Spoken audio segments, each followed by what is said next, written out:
Hi, we are dental hygiene students at Vancouver Island University, and today we are going to be showing techniques to assist any individuals in need of assistance with their mouth care. But first, let's put this task into the context of health. A healthy mouth is incredibly important in maintaining optimal overall health.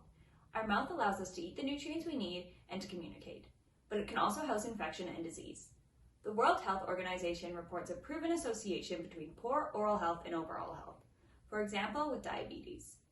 Older individuals are at a higher risk of developing periodontal disease and cavities because of risk factors such as medication-induced dry mouth. This puts the elderly population at an elevated risk for decay and gum disease. Seeking care in the community is often difficult for older people and people with disabilities. The first step to assisting someone with their oral health is asking if they want or need help. Here's an example of someone who does not want help. Hi Haley, would you like help with your oral care today? No, I don't need your help. Okay, do you mind if I hang around while you do your brushing? That way if you have any questions, I can answer them. I guess so. And here's an example of someone who does want help. Hi Haley, would you like some help with your oral care today? Yes, please. I can't seem to get my teeth feeling clean when I'm brushing. Okay, I'll help you out. Do you mind if I put my hand on your shoulder? Yeah, that's okay. Okay. So if Haley's left-handed, I will come to the left side. And if Haley's right-handed, I will put my hand on her right shoulder and grab her arm like this. So if you want to put the toothbrush up to your mouth, and we'll start in this left corner over here. Notice how Maya asks before making contact with the patient. As I mentioned before, getting consent from the patient about personal space and contact is extremely important.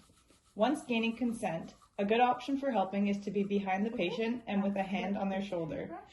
Being in this position is not only comforting, but also provides a distraction from you assisting with their care.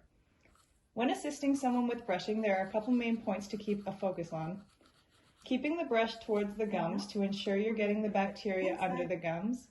Using gentle pressure while brushing to not cause any trauma, and to cover all surfaces.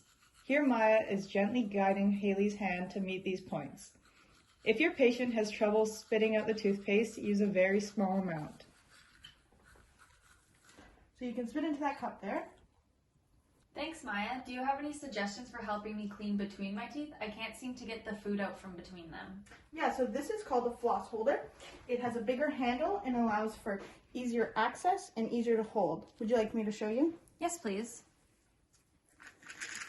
So you're going to start by getting a big piece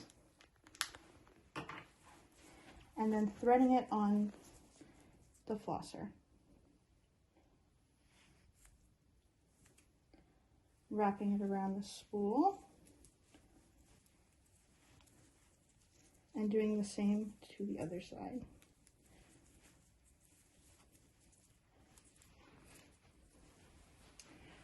Okay, so hold on to that there, and you're gonna saw it into your teeth.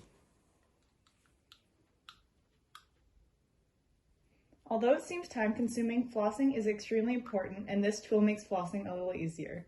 Being at the same level of the patient is helpful in aiding with flossing. Instead of having to grasp the floss, you can just grab the handle with a fist. Just like with regular floss, you seesaw in between the teeth like this, being sure to be gentle. Make sure you're covering as much surface area as possible by creating a C shape around the teeth. With the large handle, it can make floss easier to hold and get further back in the mouth. Remember, bleeding does not mean you are causing damage. It means there is a disease present and flossing is needed. An alternative to using floss is the sulca brush, which Maya will show next. Hey Maya, I'm having trouble using this. Is there anything else you can show me or help me with? Yeah, I can show you the sulca brush if you'd like. Okay. So there's two ends to this. This side is for the front portion of your teeth, and this side's for the inside and back portion. Okay. So we'll use the front side. Can you help guide me? Yeah. The sulca brush is used by moving it along the gum line and in between the teeth, as that is where the bacteria and food particles like to hide. It has two different sides, one for the outside of the teeth and one for the inside of the teeth.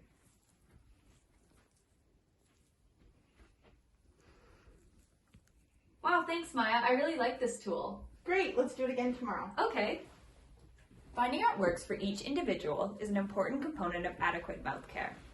Each individual's needs may be different, whether they need help or they just need a new tool.